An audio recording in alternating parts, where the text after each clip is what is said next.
Hey everyone, great to see you. Welcome to the Bren podcast. We have a very special guest tonight. Welcome to episode 101. We have chronic illness warrior, lupus warrior, Miss Tennille Stewart. Tennille, I'm so glad you're here. And your Thank you so time much. is so valuable. Can you share a little bit about what you do? I help women who've been diagnosed with lupus or other chronic illness go from confused and discouraged to healed, hopeful, and in control of the medical narrative. Yes. Oh, boom, mic drop. That's incredible. Well, you guys know I have a platform called Warrior Moms, and Tennille and I met doing our Walking in Our Purpose. And I feel like she is a kindred spirit. And I know you are going to love what she has to say. Now, just to bring you guys up to speed, for those who may not know either one of us, I founded Warrior Moms by Bren when my son was medically injured at 22 months of age. We have walked through hell. Now we walk through it like we own the place, and you can too. And we're taking water back. We use American Sign Language, and we're talking about educating, equipping, and empowering. So our American Sign Language tonight, Tennille, is educate or learn. And I am so excited. I'm so excited. Now, can you let us know where you are and what your weather's like? Yeah. I'm in Georgia. I'm in Covington, Georgia, to be precise. And it is snowing and raining. It has been snowing and raining all day. I thought I moved to the south, but apparently I moved to the new Antarctica. I don't know what's just happened. I thought we moved away from the snow, and here we are. There's snow again. So I don't know. Here we are. Yeah. Oh man, we've had snow too, and we've had an internet challenge this week, Snowmageddon. People don't know how to drive. Yikes. There's no good way to drive in the snow anyways. I don't like the way people drive in Georgia regular. So I'm not going outside until they clean this up. Clean it up. That's it. Exactly. Well, we're going to go back. All right. We're going to take it way back. Can you tell us what prompted you to launch into a career of empowering other people to take control of their medical narrative? Straight bullying. I'm just kidding. Not really. The thing is that I genuinely worked very hard not to be seen as the sick girl, not to be seen as having only lupus to offer to the world. And I was very prideful about it. Like, I do so many other things. I don't want to talk about lupus, da da da. Then I was reminded by a mentor and a class that I've forgotten more things than people have learned, and they might need help guiding through a life that I've already lived, like a journey that I've already been on. So I basically got the confidence to realize that even though I'm going to be spending my time talking about this specific part of my life, me as a whole is what they're coming to see. Like all the things about me and getting through this hardship is what I can help people with. They're not only focusing on the fact that I have lupus, they're focusing on the fact that I have lupus and I got through some really hard times with lupus, and I'm still here doing all the things that I love to do today. Oh, I love it. I'm so inspired by that, because the thing that we've overcome is how we take water to the people that are thirsty. And remind us again what age you were when you first learned or had a flare up. When I was 19, I was diagnosed.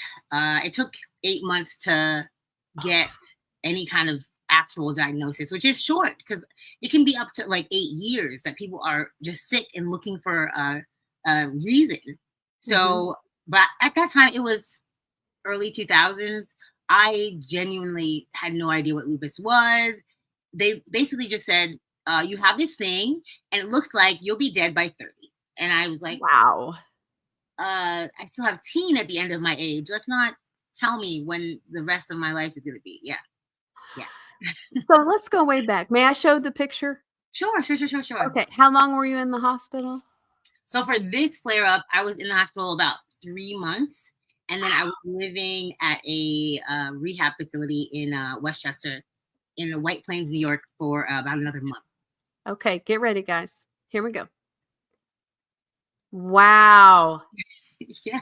Before, can I show the after? Yeah. Oh, yeah. Lupus Thanks. warrior.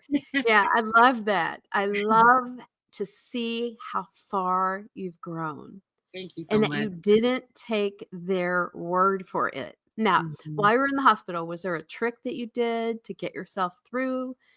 Well, I guess so. I didn't realize I wasn't really fighting, I guess, as much. I was just kind of floating through and like doing whatever the doctor said. And I was kind of in a constant state of fear because you're just like woken up every couple hours to get your blood drawn and told bad news over and over. And like chronic illness in general, it's just like a bunch of little bad things all day long. So I was kind of just like, I want this to stop. It wasn't like fighting to live. I was just like, I can't wait for this to be over. Like, oh, Lord, like take this pain away, right? And Right. then when I was there in the ICU, my mother and a family friend of ours was praying down the house. Okay. I heard they're Jamaican. So imagine a Jamaican accent. They were just like screaming at the Lord. Like my family friend was like, this is her one child, Lord. Don't take her away from us. Like screaming. Okay. Wow. This wasn't just like some quiet, wholesome prayer. It was anger at the Lord, like, do not take her from us. And I realized at that time, I was so sick that I couldn't lift my own head. I couldn't speak. Mm. I couldn't do anything. So at that moment, I felt so compelled. I wanted to hug my mother. I wanted to tell her everything's gonna be okay. I'm gonna live. I'm gonna be like I'm gonna walk out of this place. It's gonna be fine.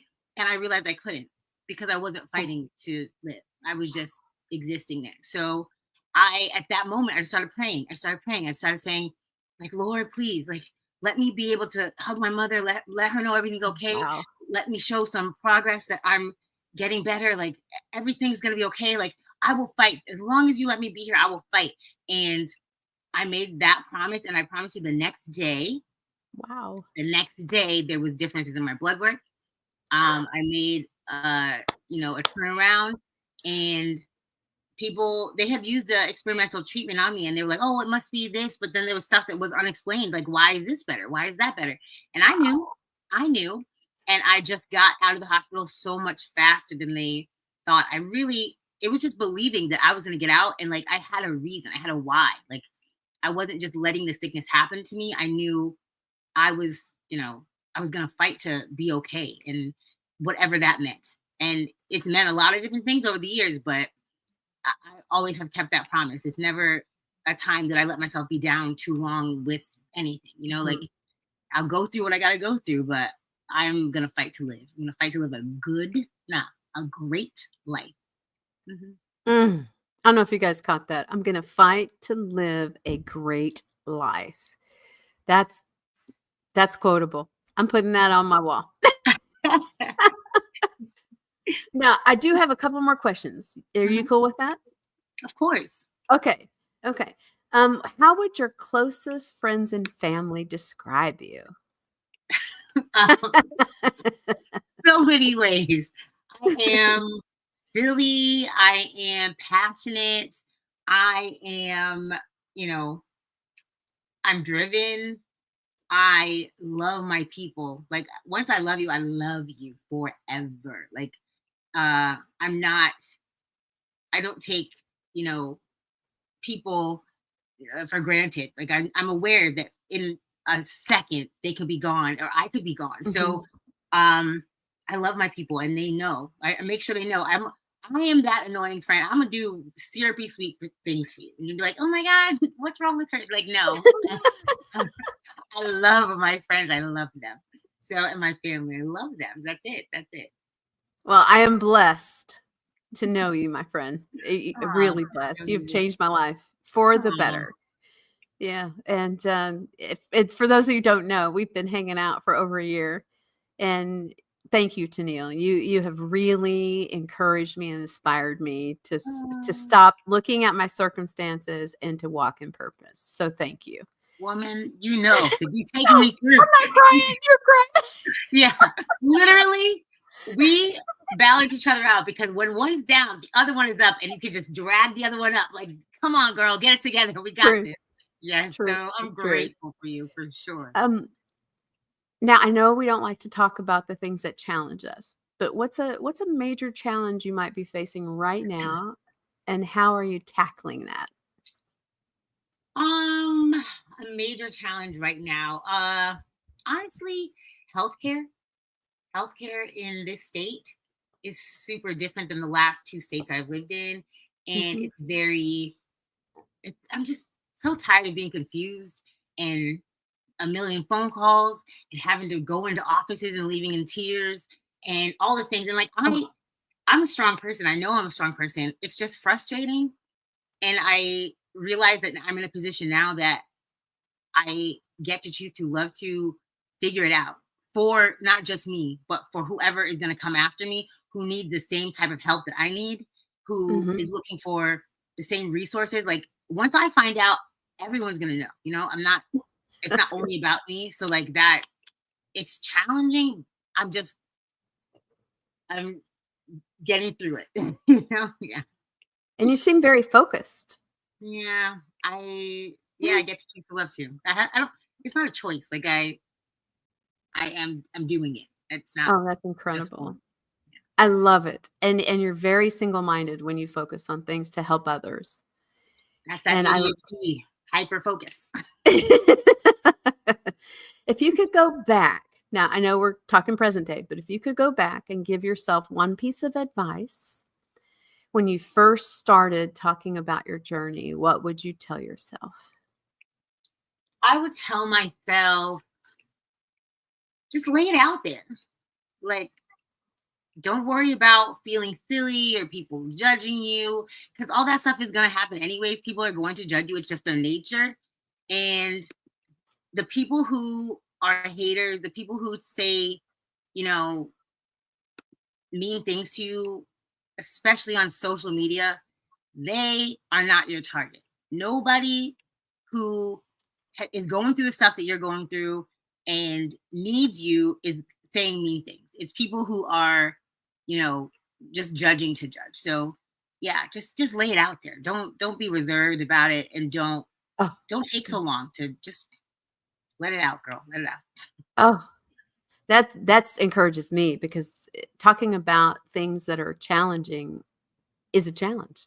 Hmm. Mhm. Yeah. I always Yeah. tell you, you're so like elegant and beautiful and put together all the time that I'm like, you have to let the people know that you're not a doll, that you're an actual human being. Because like before I knew you, I was like, wow, she's just perfect. It's crazy. And then like getting to know you, I got to know all this stuff. I was like, oh, look at her. She's human too. That's crazy. We Yeah. all got a thing. Yeah. So that's what it is though. The people that are actually looking for us are the people who want to see that we're human. Not like don't drag them along with you as you cry, but like get past the cry and then come to them with the I cried about this and this is how I got through because that's what they actually need. Right, right. Yeah. And, for those of you who don't know or you may be just joining us, let us know in the comments where you're chiming in from and what your weather's like. And also, if you're getting value, put value in the comments. If you can relate, put relate. And, Instagram is blowing up tonight, girl. Yeah. Hi. Hey guys. Good to see you guys. We've got Seattle in the house, Oklahoma in the house, New York in the house, Florida in the house. Great to see you guys. And I'm going to dig a little deeper out of respect. Hmm. Yeah. And I just want to know what's one thing you would like to change about the medical narrative surrounding chronic illness? Loaded. Okay, okay. So if it's literally one thing, it's that I would like people to know that you have options. Like when I was young, I was a teenager, and they were telling me like, you got to do this, you got to do that, and do this and do this, and I was just like, okay, okay, like feeling so lost and feeling so like I didn't know anything, and I was sick, I was in pain. I just was like, do whatever they say. You need to advocate for yourself. Find out as much as you can, and if you are too weak and tired and sick to do it, find someone who loves you, who is going to advocate for you, Mm. because they count on the fact. I, I'm sorry for any medical professionals. I respect the profession. I'm just saying they count on the fact that you are not going to want a choice. You're just going to want to be led, and I don't think that's correct. They're making money off of every treatment they can talk you into. They're making money out of every new scan and new this and new that. There are thousands and thousands and thousands of dollars wrapped up in every procedure that they do. So Mhm. of course they're gonna be like, well, we could just check this, and if it's not covered, or if it's like something they don't like to do, if you ask them to do it, tell them, if you're not doing it, put it in writing you're not doing it, because if something comes up later that you should have done this, whatever I asked you to do, a test, a scan, or whatever, Mhm. and something happens later, you're going to be responsible, and you're paying my family or me or whatever. Just choices. Okay. I want everyone to be more educated, more informed, more equipped, more empowered. Yes. That's the change. That is the full change. Like, please just make sure that you know what's going on around you. Because I know when I was sick, a lot of things were a haze. It was a brain fog. And if I didn't have my parents and like my good doctor friends around me, a lot could have gone wrong. A lot could have gone wrong. It's life and death. Even little things that you think, oh, well, it's nothing. Make sure you know what's going on. What is this medication normally for? What is this shot normally for? Why are we using it on me? Get a second and third and fourth opinion. Don't be embarrassed. It's your whole life at stake, no matter Mm. how small you think it is. What is, yeah, the flu shot, whatever it is, things happen. Please, chronic illness warriors, please make sure you are aware of what they are doing to you, for you, and want you to take. That would be Oh, mic drop. it. Powerful, powerful advocate. Be an advocate for yourself. And if Mhm. not, get someone to help. Yeah. I mean, I completely agree with all of that. And what I hear you saying, and guide me in the different direction if this is not accurate, um, that one size doesn't fit all 100%. for treatment. 100%. That Okay. is so frustrating to me because as much as I know, like, if I'm looking at everything science based, right? Mhm. Even science based studies, how big was the case study? What type of people did they like? Especially like for lupus, there's a lot of skin things, and Mhm. they don't study any of the skin things almost on black skin. So Wow. so many. The first symptom I had, full body rash, literally full body to my toes, to my face, all of it, and 104 fever. And they did not know what these little dots were all over me because they had never seen it on black skin. And I'm a fairly dark skinned person, so like everybody's body is going to present something differently. Uh-huh. So if we had more rounded testing, if we had like specific gene testing, or that kind of stuff that was more bulletproof, then I would trust that every medication is just a blanket, like, yeah, everybody takes Yeah. this. Oh yeah, everybody takes that. But right now that's not how it is. And that's really something that needs to be worked on. And everybody's body is not going to react. My body's so sensitive to so many things that other people don't. Either they might have a sensitivity also, but they don't notice because they just are used to feeling bad. You don't know how Right. bad you're feeling until you feel good for the first time. And I didn't Yes. feel good for until I was like 20 something years old. And I was like, wow, is this what everyone felt like this whole time? So yeah, everybody's body is completely different. I love that, and everybody is different.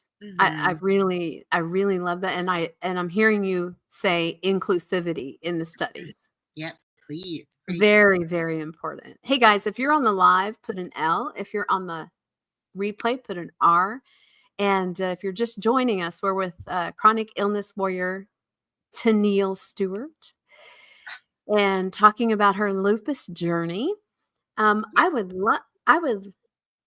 take back the comments. I'm looking at the comments. People are talking about 55 degrees. You don't share that. That's not fair. It's not fair. I don't like it. No, we're in the 20s here, just like you guys.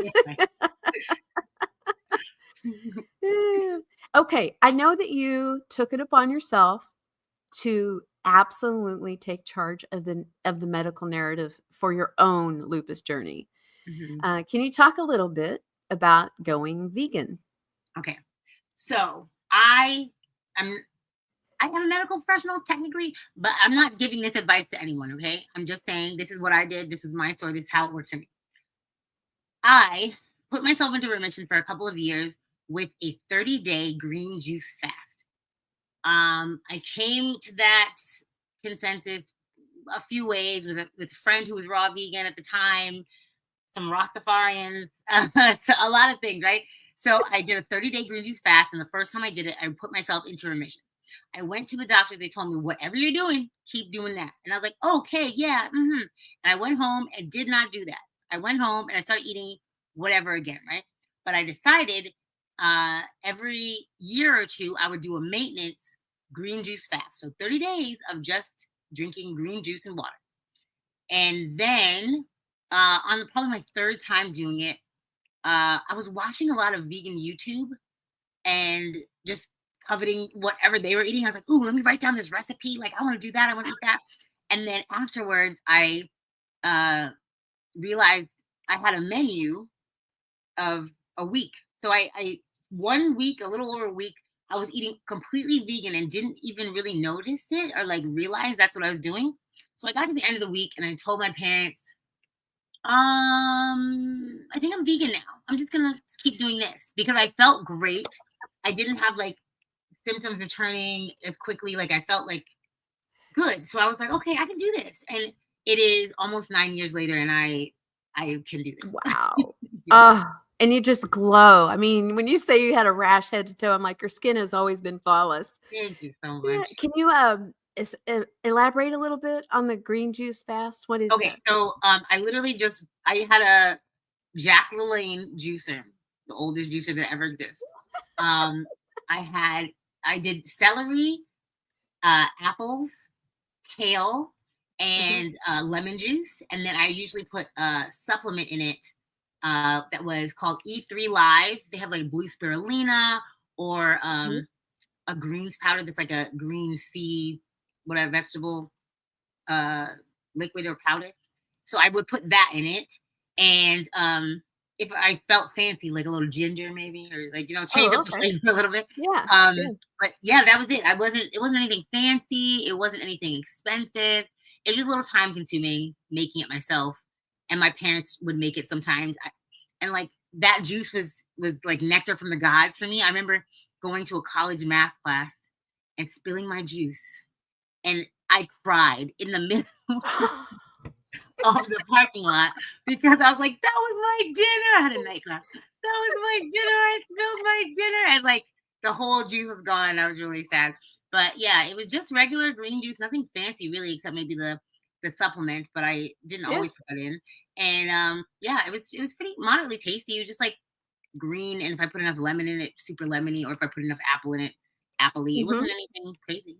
Yeah. And you didn't feel hungry during this time? No, but then when I was in active flare, the reason why I did the fast was because I was starting to flare up, and I knew that I was on a very small dose of prednisone, which is a very strong steroid.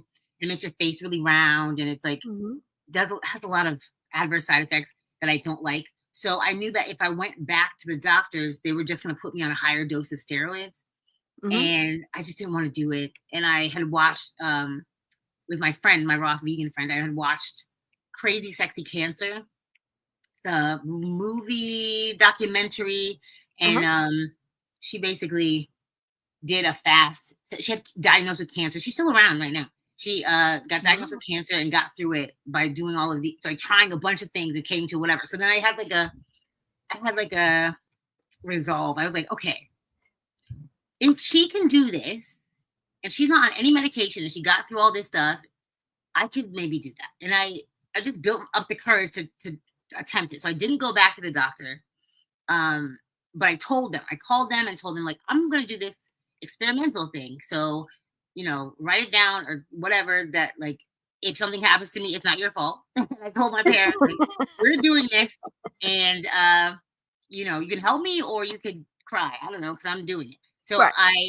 so I decided to do that. And 30 days, the Rasta guy told me he's seen it happen, that somebody cured themselves of lupus in 30 days. And I was like, okay, I can do anything for 30 days. Like 30 Right. days is nothing. I could do anything for 30 days. So, I just decided to do it. And I drank like a gallon of water. I wasn't really hungry before I started the fast. So like during the fast, I got a little hungrier towards the end. The first 2 weeks, like, because I was working at Applebee's and then going to college. So I was eating French fries like for dinner. Like I wasn't, I wasn't eating super healthy.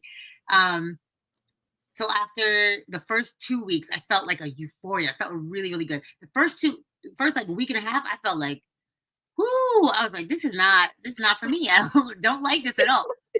But I had a goal, and I was like, Right. I can stop after the 30 days. Like I don't have to ever do this again if it doesn't work. But I won't know unless I keep up the 30 days. So Right. the first 2 weeks wasn't excited about it. And then after that, I felt great. I would go to work at Applebee's, and they'd be like, wow, your skin looks great. Your hair looks great. You look great. And I'll be like, okay. Yeah. Oh, I forgot a part of the story. I'm very sorry. When I started this fast, I didn't want to go on more medication, and I was working really, really hard to afford my medication at the time. So at that Applebee's, across the parking lot was my pharmacy, and my insurance had like glitched or dropped or whatever. So I wasn't getting insurance to get my medication. That's another reason I didn't want them to increase my medication. One of my medications was called Cellcept. It's usually like a cancer patient medication. It's very strong, but I was taking 2 a day. Daily, those 2 pills were about over $150, or maybe it was $150 each. Either way, I was working double shifts to afford the pills. Whoa. Yeah, I was working double shifts to afford the pills. I was, if worse comes to worse, my dad would, buy, whatever I needed. But I was proud. I didn't want to do that. So yeah, I was working like a dog at Applebee's and making whatever I could, and just literally making money mid-shift, like in between my double, walk across to the Stop and Shop and buying my medication and going back to work. It was not good. So that was another reason. I was like, I don't want to go back to the doctor. They're going to give me more medicine because I feel like trash, and I can't afford this anyways. So I literally, I had a meeting with my parents, and I had a meeting with the doctors on the phone. Like, I'm not doing this anymore. Like I'm desperate right now. I don't want my life dependent on insurance people. Like, they don't know me. I'm a number to them. So like, if I were to, God forbid, like if you stop taking prednisone abruptly, you could just, your heart could stop. You could genuinely just have a heart attack, because it's it's very much like in your muscle. So you need to taper off of it. You never just get off of the dose. Even though I was on probably 20 milligrams, which was pretty low for me at that time, because I had been up to like 60 or higher before. So yeah, all of that combined, like, I don't know why I didn't talk about that ever, but yeah, I was so tired of being dependent on drugs and people and a system that was failing me over and over, and like insurance paperwork standing in the way in between me and life and death. Like, I could have died, but nobody cares because the paperwork wasn't correct, or whatever was in the computer incorrectly, whatever. So yeah, that was it. Well, my understanding is you've continued with your vegan lifestyle. Are you on medication now? No medication. I haven't been on medication in, I think. That's amazing. Yeah. So I had a flare up in 2021, and I had a stroke, and I had listeria, and I had some new blood clots, and I was in the hospital for another 3 months then, but I got out much stronger and like an easier recovery. And I was on medication for a little while there too. Yeah, I was on medication for a little while there, but in between, like before that, I hadn't been on medication, and I'm not on any now. I haven't been on this whole couple years. Like I think I got off in 2022 sometime. Yeah. Oh, wow. Yeah. That's just amazing. Yeah. I mean, you are a walking miracle. Thanks. Yeah. The head of the hospital original Montefiore Hospital in the Bronx, New York. The head of that department, she always is like, our miracle. Because I've been to weddings and baby showers and stuff of staff of the hospital. And she's always there. She's like, look, it's our miracle. She's here. I loved your interview with her. Yeah. Awesome. Yeah, that's incredible. And you change lives. If you guys don't know, Tennille's nickname is Smiles. And I just really appreciate your time and your attention to share your story. Where can people find you? Oh, you can find me on Facebook, Tennille Stewart, on YouTube, Tennille Stewart, and on Instagram, Tennille_the captain. And I do have a masterclass coming up here soon. I will announce that very shortly. Pay attention. Okay. Yes. And I do a podcast every Monday afternoon at 12 p.m. Eastern Standard Time. Okay. This month is a banger. I got guests that are going to knock your socks off. So show up. Excellent. So you guys heard that. Mondays, noon, Eastern Standard Time. Catch Tennille's podcast. And I'll tell you what, it's incredible. And I am so blessed to know you, my friend. And you have a super blessed night, okay? Thank you so much. You too. Take care. Guys, I'm so thrilled that you are here tonight. And we have a masterclass coming up. And I'm so happy that you were here to share Tennille's journey. In the link, Bren Harris, the Warrior Mom on Facebook, and At One with Bren, the Warrior Mom on Instagram. You can click the link in my bio, and we have a masterclass coming up on January 28th at 8 p.m. Eastern Standard Time. And we are talking about parenting, taking back your right to parent your way, the Warrior Nation. Thank you so much for sharing your time. Remember, we're here to educate, equip, and empower. Be blessed. Warriors, unite.